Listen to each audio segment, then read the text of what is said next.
जय हिंद दोस्तों, स्वागत है सभी का। जैसा कि बायोलॉजी में हम डिस्कशन कंटिन्यू कर रहे हैं, आज हम डिस्कस करेंगे उत्सर्जन तंत्र यानी एक्सक्रीटरी सिस्टम, जिसमें आज ओवरव्यू हम देखेंगे, डेफिनेशन देखेंगे, उसके पार्ट्स देखेंगे। मींस कौन कौन से ऐसे एक्सक्रीटरी या उत्सर्जन ऑर्गन्स हैं जो, और क्या क्या काम है उनके, और हो सके तो एग्जांपल्स भी हम देखेंगे। तो चलिए शुरू करते हैं। Definition of excretory system.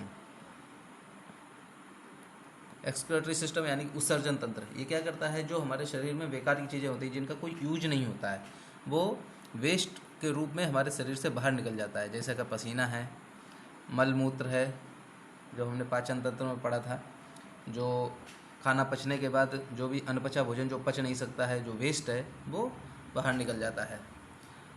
ये सब एक्सक्रीटरी सिस्टम के थ्रू बाहर निकल जाता है। ये मुख्यतः 5 प्रकार के होते हैं, होते तो और भी हैं बट मुख्य रूप से 5 प्रकार के ही होते हैं। जिसमें से फेफड़ा है, फेफड़ा हमने पढ़ा दिया था। ये हमारे शरीर में कार्बन डाइऑक्साइड जो है रिसीव करके बाहर निकालता है, और क्या करता है? ऑक्सीजन को अंदर छोड़ता है। और ये क्या है? वाष्प को भी बाहर निकालता है। वाष्प मतलब सर्दियों में देखना, जब मुंह से हवा बाहर निकालोगे तो वाष्प भी दिखेगा, तो ये वाष्प को भी बाहर निकालता है फेफड़ा। सर्दियों में जब भी फूंक हवा मारोगे तो ऐसा लगेगा जैसे बचपन में शक्तिमान देखते थे, शक्तिमान अपने फूंक से ही सबको हिला डेलता था, तो वैसी ही हवा दिखाई देती है सर्दियों में।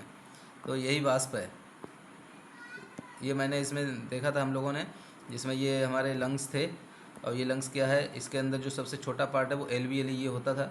ये एलवीएली ही ऑक्सीजन और कार्बन डाइऑक्साइड का आदान प्रदान करता था। ये आर्टरी है, वेंस हैं, ये सारी bronchioli, capillaries, trachea, larynx, pharynx, bronchi, ये सब हमने ह्यूमन रेस्पिरेटरी सिस्टम में देखा था। अगर नहीं देखा आपने तो पीछे वीडियो देखो, सब कुछ समझ आएगा। उसके बाद दूसरा है इंटेस्टाइन, जो देखो पढ़ चुके हैं, उसमें हम टाइम वेस्ट नहीं करेंगे, क्योंकि जितना ज़्यादा आप टाइम वेस्ट उन चीज़ों में करोगे, इससे अच्छा है आप नोट्स बनाते रहो। मेरा वीडियो भी आप रोज़ रोज़ मत देखो, एक बार देखो और उसका नोट्स साथ साथ में बनाते रहो। नहीं तो एक बार देख लो, उसका दोबारा देखो और नोट्स बना लो, ताकि आपको इतना टाइम ना वेस्ट करना पड़े। अगर आप मेरा 15 मिनट अगर आप वीडियो देखने में वेस्ट करोगे, पहली बार दूसरी बार तो देखना पड़ेगा, 2 बार तो मिनिमम देखना पड़ेगा। उसके बाद अगर कंटिन्यू वीडियो ही देखते रहोगे तो आपका टाइम वेस्ट होगा। तो एक बार आप देखो और साथ में नोट्स बना लो। नहीं तो नेक्स्ट टाइम दोबारा देखो, नहीं समझ में आ रहा दोबारा तीसरी बार, जब तक समझ नहीं आ रहा तब तक देखो। एक बार समझ में आ गया तो नोट्स बना लो और उसके बाद पढ़ते रहो, ठीक है?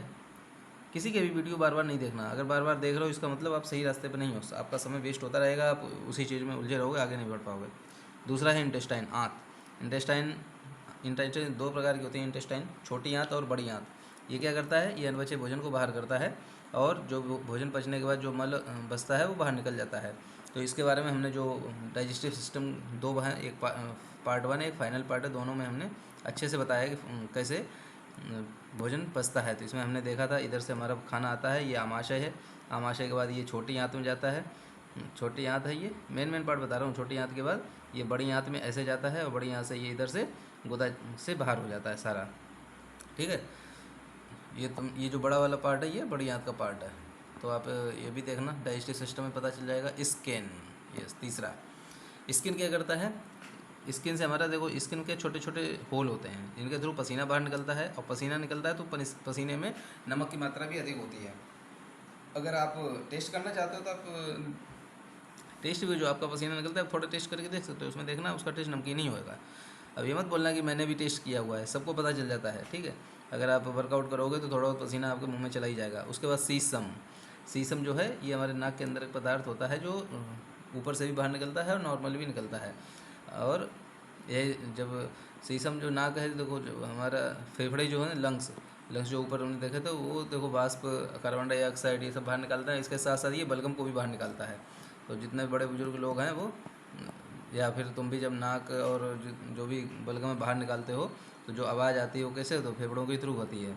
तो ऐसे ही ये स्किन स्किन का, ये नॉर्मल जानकारी हम बता रहे हैं जो तुम्हारे एक्सरसाइज सिस्टम आती है, बट ये हमारा एक सेंस ऑर्गन है। तो जब सेंस ऑर्गन हम सारे पढ़ेंगे, कितने 7th सेंस याद है ना, 8th सेंस, जितने भी सेंस ऑर्गन हैं हम सारे पढ़ेंगे, तो उसमें हम स्किन के बारे में अच्छे से डिटेल में पढ़ेंगे। यहाँ पे बस एक्सक्रीटरी सिस्टम है इसलिए बता दिया। उसके बाद चौथा लीवर। लीवर भी हमने ऑलरेडी पढ़ा हुआ है डाइजेस्टिव सिस्टम में। लीवर क्या क्या करता है? लीवर को हिंदी में यकृत कहते हैं, याद रखना, ठीक है? हमारे शरीर में अमोनिया बनता है, ठीक है? अमोनिया क्या है? घातक तो होता है, लेकिन अमोनिया से कम घातक जो है यूरिया होता है। अगर अमोनिया और यूरिया में अगर देखोगे कौन ज़्यादा घातक है, तो अमोनिया घातक है। तो लीवर जो है यही काम करता है, ये अमोनिया को लीवर में कुछ समय के लिए बदल देता है, और अगर ज़्यादा समय तक आप रखोगे तो ये जो यूरिया है वापस अमोनिया में बदलने लगता है। इसीलिए जो है जो लीवर है अमोनिया को यूरिया में बदलता है, कुछ घंटे बाद वापस अमोनिया जो है अमोनिया में बदलने लग जाता है यूरिया, इसीलिए। और हमारी टॉयलेट में क्या होता है, हमारी टॉयलेट में यूरिया ही होता है, ठीक है। जब टॉयलेट करते हैं तो जो अपशिष्ट पदार्थ है उसमें क्या होता है, यूरिया होता है। क्यों? क्योंकि लीवर जो है अमोनिया, हमारे शरीर में पहले अमोनिया बनता है, तो लीवर जो है पहले अमोनिया को यूरिया में बदल देता है, फिर वही यूरिया के रूप में पेशाब के थ्रू बाहर निकलता है। और यही जब देखना कहीं भी अगर पेशाब आप करते हो, अगर कंटिन्यू ज़्यादा लोग एक ही जगह, इसका सबसे अच्छा एग्जाम्पल है, आप जितने भी सरकारी प्रसाधन है उसमें आप चले जाइए, जितने भी गवर्नमेंट टॉयलेट्स है उधर जाइए, आपको पता चल जाएगा कि वहाँ पे कौन सी स्मेल है। जो स्मेल आती है वो अमोनिया की स्मेल है, क्योंकि वहाँ पे टॉयलेट है, टॉयलेट 2-3 घंटे बाद अमोनिया में बदलने लगता है। इसीलिए अगर आप ज़्यादा देर तक टॉयलेट रोकोगे, 2-3 घंटे के लिए अगर आपने कंट्रोल कर लिया, तो फिर क्या है कि वही जो यूरिया, लीवर ने यूरिया में बदला था अमोनिया को, लेकिन फिर बाद में अमोनिया जो है अंदर ही अंदर तुम्हारे शरीर में अमोनिया में परिवर्तित होने लगेगा, और वो अमोनिया जो है यूरिया की अपेक्षा ज़्यादा घातक होती है। तो यही इसमें लिखा हुआ है, पेशाब को 2-3 घंटे बाद यूरिया जो अमोनिया में बदलने लगे, इसलिए अमोनिया से, इसीलिए टॉयलेट कहीं भी करोगे तो वहाँ पे अमोनिया की दुर्गंध आती है।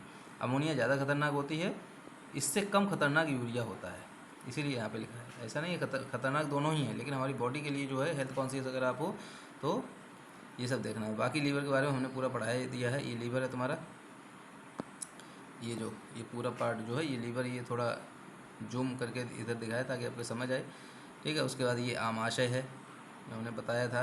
अब ये ग्रीन कलर का क्या है बताना, ये मैं नहीं बताऊंगा आज, कमेंट करके बताना ये ग्रीन कलर का क्या पार्ट है। ये वाला हमने कई बार बताया है, ये आज नहीं बताऊंगा, ठीक है। उसके बाद नीचे देखते हैं, ये तुम्हारा इधर से आमाशय के बाद ये छोटी आंत है, छोटी आंत के बाद बड़ी आंत, बड़ी आंत के बाद सीधे भोजन बाहर। उसके बाद आते हैं मेन उत्सर्जी अंग जो है किडनी होता है। मेन उत्सर्जी अंग कौन सा होता है, मेन एक्सक्रेटरी सिस्टम जो है कौन सा होता है, किडनी होता है। किडनी के बारे में आज हम देखेंगे विस्तार रूप से, किडनी क्या क्या करता है। तो जनरली आप देखो, किडनी जो है हमारे शरीर में 2 किडनी होती हैं, 2, एक ये किडनी है, एक ये किडनी है। और इधर से टॉयलेट जो है, जो ब्लड से जो भी अपशिष्ट पदार्थ होते हैं उनको बाहर निकालता है, ब्लड को छानता है, और ये गॉल ब्लैडर है, ठीक है। ये यूरेथ्रा लिखा हुआ है, और यूरिनल ब्लैडर, यूरेथ्रा जिसके थ्रू से बाहर निकलता है, ये जो रास्ता है उसको बोलते हैं यूरेथ्रा। और ये जो ब्लैडर है इसमें टॉयलेट एकत्र होता है। जैसे ही ये 3/4 भरता है और हमारा सेंस ऑर्गन काम कर जाता है, हमारे माइंड के पास सिग्नल आता है भाई इस यूरिनरी ब्लैडर जो है इसको खाली करो जाके, ठीक है। उसके बाद ये तुम्हारा ब्लू वेंस हैं, ये रेड आर्टरी हैं। आर्टरी और वेंस के बारे में हमने बताया था। जो ऑक्सीनेटेड ब्लड जिसमें होता है वो आर्टरी होती हैं, जिसमें ऑक्सीजन होता है, और जिसमें कार्बन डाइऑक्साइड ब्लड होता है वो ब्लू कलर की होती हैं। तो यही ब्लू कलर और रेड कलर की आर्टरी और वेंस हैं। उसके बाद ये किडनी बताई दी है, बाकी ये देख लेना। ये मानव शरीर में कैसे, ये यहाँ पे देखो दोनों किडनी है, यहाँ से ये ब्लैडर है, और यहाँ से हम बाहर निकालते हैं, ठीक है। अभी ये एक किडनी का मेन पार्ट है, एक किडनी का, इसमें आप देख लो ये एक बाहरी परत है, बाहरी परत को पेरिटोनियम कहते हैं। किडनी की जो बाहरी परत है उसको पेरिटोनियम बोलते हैं। उसके बाद ये जो पार्ट जो है इसको बोलते हैं रेनल कॉर्टेक्स। उसके बाद किडनी का मेन पार्ट जो होता है वो मेडुला होता है। ये जो है ये मेडुला है, ये जो है ये सारा मेडुला है। किडनी का मेन पार्ट होता है मेडुला। और मेडुला किसका बना होता है, मेडुला बना रहता है नेफ्रॉन से, नेफ्रॉन से बना रहता है मेडुला। तो मतलब किडनी की सबसे छोटी इकाई जो है वो नेफ्रॉन है, और नेफ्रॉनों से मिलकर ही बनता है मेडुला। तो हमारे जो ये किडनी है, अब समझो नेफ्रॉन की कितनी संख्या होती है, ये देखना। नेफ्रॉन की संख्या होती है लगभग 8 लाख, 8 लाख की संख्या होती है, और उनसे बनते हैं एक किडनी। ये पूरी एक किडनी में कितने नेफ्रॉन है, 8 लाख, ठीक है। तो मेडुला हो गया। उसके बाद ये कैलिक्स है, मतलब जो ये जो रास्ता है सिल्वर कलर का दिख रहा है ये कैलिक्स है। उसके बाद ये आर्टरी और वेंस, ये रेड कलर की आर्टरी अभी बताया था ऊपर, ये वेंस है। मतलब जो ऑक्सीनेटेड ब्लड है वो आर्टरी के थ्रू, और जो डाई ऑक्सीनेटेड मतलब जो कार्बन डाइऑक्साइड मिक्स रहता है जिस ब्लड में वो वेंस के थ्रू जो है। वो तो मैंने पिछले वीडियो में बताया, अच्छे से देख लेना, ओके। चलिए नेक्स्ट देखते हैं। तो इसके कुछ पॉइंट्स हैं, देख लो। हमारे शरीर में 2 किडनी होती हैं, हिंदी में इसको वृक्क कहते हैं। इसका काम जो है बॉडी से एक्सेस केमिकल को बाहर निकालना। इस चीज़ को हमेशा ध्यान रखना है। देखो, ब्लड जो है ना, ब्लड को शुद्ध करना और ब्लड को छानना दोनों अलग अलग चीज़ें हैं। छानना क्या होता है, चाय आप छानते हो तो क्या होता है, उससे चाय की पत्ती बाहर हो जाती है। चाय को छानते हो तो चाय की पत्ती बाहर हो जाती है, बट चाय तुम्हारी शुद्ध नहीं होती है। शुद्धिकरण जैसे जैसे पानी है, पानी में कुछ अगर कुछ आपने मिला दिया, मान लो जैसे चाय पत्ती पानी में मिला दी, तो अगर आप उसको छानोगे तो वो पानी छन गया, मतलब जो भी बड़े बड़े पार्टिकल्स हैं वो बाहर निकल गए, ठीक है। अब वही अगर पानी को आपको शुद्ध करना है, शुद्धिकरण करना है, तो वो आरओ में आप डालोगे, तो आरओ में क्या होगा, जितनी भी इम्प्योरिटीज़ हैं वो बाहर हो जाएगा। तो जो किडनी है वो ब्लड को छानती है, ना कि शुद्धिकरण करती। शुद्धिकरण कौन करता है, फेफड़ा करता है, जो कि एलवीएल होता है। वो ऑक्सीजन और कार्बन डाइऑक्साइड का आदान प्रदान करता है, मतलब ऑक्सीजन जो है मिला देता है ब्लड में और कार्बन डाइऑक्साइड लेके बाहर कर देता है। वो भी एक उत्सर्जी अंग है, लंग्स। तो छानना और शुद्धिकरण दोनों में अंतर है, ये चीज़ यहाँ पे देख लेना।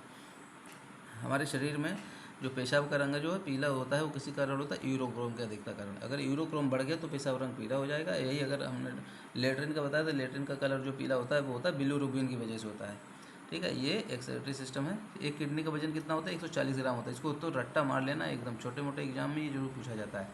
किडनी की बाहरी झिल्ली को क्या कहते हैं, पेरिटोनियम कहते हैं। मेडुला जो है किडनी का मुख्य पार्ट है। ये मुख्य पार्ट बोला जरूर है, लेकिन जो मुख्य पार्ट जो होता है वो नेफ्रॉन होता है। नेफ्रॉन से मिलकर ही मेडुला बनता है। मेडुला क्या बड़ा पार्ट होता है, तो मुख्य पार्ट दिखाई देता है।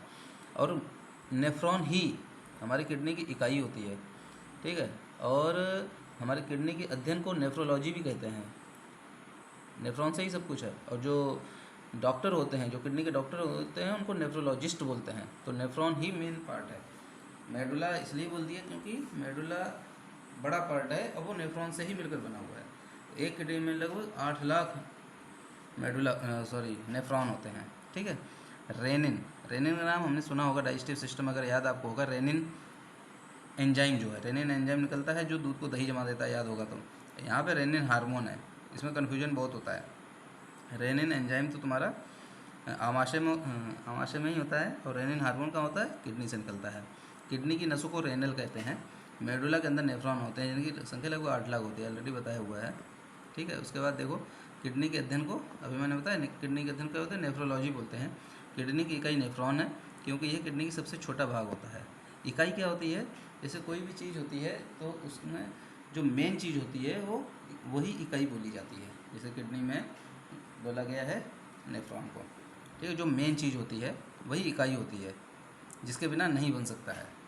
जैसे कोई भी एक एग्जांपल ले लो, जैसे कंक्रीट है।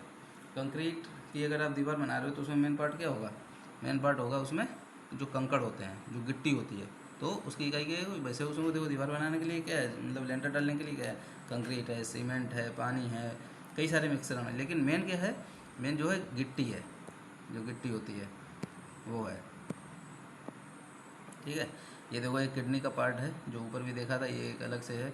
इसमें जो मेन है ये यूरेटर है, मतलब इसके थ्रू जो है ब्लड छनने के बाद जो भी इम्प्योरिटीज होती हैं वो इधर से जाता है, और इधर एक ब्लैडर होता है, यूरिन ब्लैडर, इसमें एकत्र हो जाता है और उसके बाद यहाँ से बाहर हो जाता है।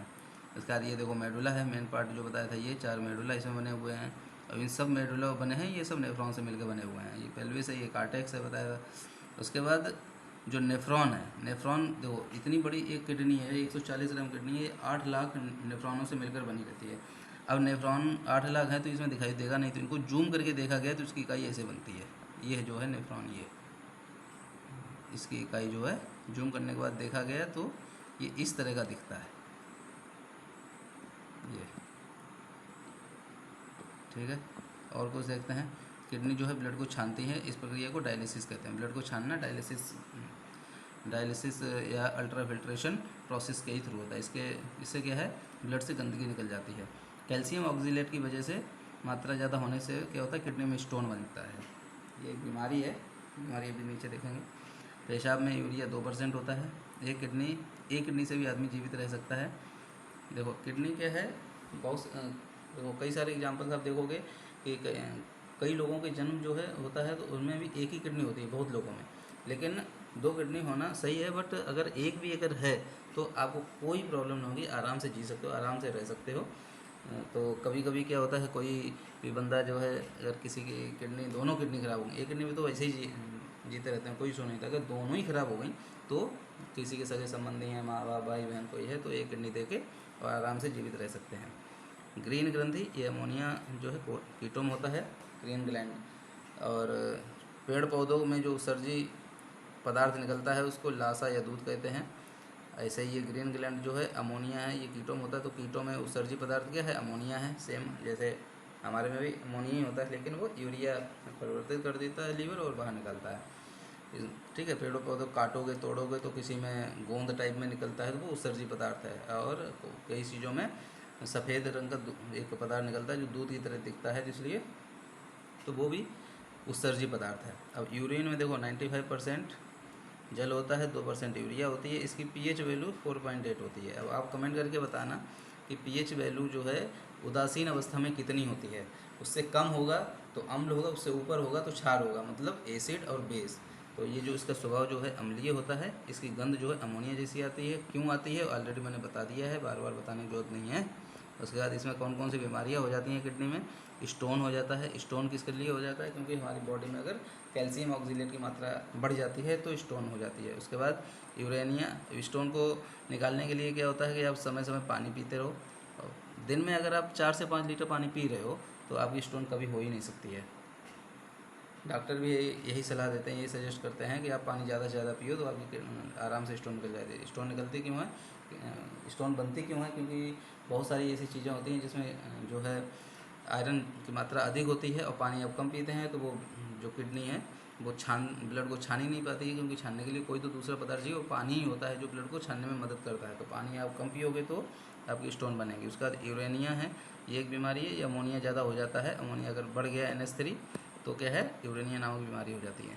उसके बाद गठिया रोग। गठिया रोग जानते हो क्या होता है, जैसे हमारे जितने भी जॉइंट्स हैं, जॉइंट्स वाले चैप्टर आपने अगर पढ़ा होगा तो उसमें देखो जितने जॉइंट्स होते हैं उन जॉइंट्स में, दोनों जॉइंट्स के बीच में क्या होता है, साइनोवियल लिक्विड भरा रहता है। ठीक है, जितने भी जॉइंट्स होते हैं हमारे, जैसे घुटना हो गया, एल्बो हो गया, और तुम्हारी रिस्ट हो गई, टखन नीचे पैर का जॉइंट हो गया, जितने जॉइंट है सब जगह क्या होता है, साइनोवियल लिक्विड भरा रहता है। तो ये साइनोवियल लिक्विड जब तक इसकी मात्रा सही है तब तक आपके घुटने जितने जोड़ हैं सभी सही रहेंगे। जैसे ही साइनोवियल लिक्विड की मात्रा कम होने लगी तो जैसे ये कम होगी तो यूरिक एसिड बढ़ जाएगा। यूरिक एसिड बढ़ जाएगा तो यूरिक एसिड बढ़ने से क्या होगा कि तुम्हारे जो जितने भी जॉइंट्स हैं सब टकटकाने लगेंगे, एकदम कड़कड़ कड़कड़ की आवाज़ आएगी, जैसे बादल गरजता है ना। कभी कभी तो अगर ऐसे ही चलता रहा, आपने ध्यान नहीं दिया तो ऐसा लगेगा कि बारिश होने वाली है, पर कर तो आपके जॉइंट आवाज रहे हैं। तो इसी को गठिया रोग कहते हैं। तो इसको सही करने के लिए आजकल हमारे दिल्ली में जो एम्स हॉस्पिटल है वहाँ पर साइनोवियल लिक्विड आराम से इंजेक्ट भी कर देते हैं। जिन जैसे ज़्यादातर प्रॉब्लम घुटनों में ही होती है तो साइनोवियल यूरिक एसिड निकाल लेते हैं और साइनोवियल लिक्विड मस्त एकदम इंजेक्ट कर देंगे। तो ये अगर आपको नहीं पता है तो आप एम्स हॉस्पिटल जाके पता भी कर सकते हैं। उसका किडनी ख़राब होना, किडनी ख़राब बता ही दिया है, अगर हो गई है तो एक किडनी से भी आप जी सकते हैं आराम से। और हाँ, और देखो कोई इंसान अगर मर गया है तो उसकी किडनी का ट्रांसप्लांट भी आप करा सकते हैं, लेकिन उस आदमी को मरे हुए 48 घंटे से ज़्यादा नहीं होनी चाहिए, क्योंकि 48 घंटे तक अगर उस बंदे की आपने किडनी निकाल के और ट्रांसप्लांट करा दी तो कोई प्रॉब्लम नहीं है। अब जो कुछ MCQs देखेंगे, कुछ क्वेश्चन हैं जो लास्ट ईयर एग्ज़ाम से आए हैं उनमें देखेंगे। कुछ तो मैं बताऊँगा, कुछ आप खुद बताना, 2-4 मैं बता दूंगा, जिससे कि आपको आइडिया लग जाएगा कि इस तरह के टॉपिक्स में किस तरह के क्वेश्चन पूछे जाते हैं। एक स्वस्थ मनुष्य में एक दिन में निम्नलिखित कितनी पेशाब करता है, इसका आंसर मैं नहीं बताऊंगा। इसका आंसर आपको मुझे कमेंट करके बताना है, इतना टफ नहीं है, आराम से बता सकते हो। डायलिसिस किससे संबंधित है, ये भी मैंने बताया हुआ है। यूरिया किसके द्वारा रक्त से पृथक किया जाता है, ये भी मैंने बताया हुआ है। मैं वही बताऊंगा जो मैंने नहीं बताया। मानवों में गुर्दे, और आपको हर क्वेश्चन का आंसर जो है कमेंट बॉक्स में लिखना है। मानवों में गुर्दे निम्नलिखित में से किस प्रणाली के अंग हैं, किस प्रणाली के अंग हैं गुर्दे, बताना। गुर्दे मतलब क्या है, किडनी, अभी तो बता ही दोगे, किडनी, वृक्क, गुर्दा, ये सब एक ही चीज़ है, बताना क्या आंसर है। वृक्क से प्रति मिनट औसत रक्त प्रवाह कितना होता है, ये मैंने बताया नहीं है, पर मैंने पिछले वीडियो में बताया है तो इसलिए मैं नहीं बताऊँगा। अपोहक, अपोहक क्या होता है बस ये आप बता देना, अपने आप इसका आंसर आपको मिल जाएगा। जो टॉपिक है उसी से रिलेटेड इसमें होगा। उसके बाद जब वृक्ष के कार्य, अगर आपको नहीं आता तो भी आप कमेंट करके पूछो, मैं आंसर बताऊंगा। जब वृक्ष के कार्य करना बंद कर देते हैं तो निम्नलिखित में से कौन सा पदार्थ जमा हो जाता है, बताना। ठीक है, एक लास्ट क्वेश्चन है, निम्नलिखित में से कौन मानव गुर्दे का सामान्य कार्य नहीं है, ये भी आप समझ के बताना। ये आपका होमवर्क है, अगर आपको नहीं आता है तो कमेंट करके बताना। नेक्स्ट वीडियो में हम आप इनकी चर्चा करेंगे। चलिए आप इस वीडियो का यहीं पे समाप्त करते हैं, क्योंकि मैक्सिमम चीज़ें हमने कवर कर दी हैं। कुछ छूटा हुआ है तो आप कमेंट करके बताना, क्योंकि टोटली फ्री है, कोई पैसा नहीं इसका लगता है। अपना कीमती समय देने के लिए शुक्रिया।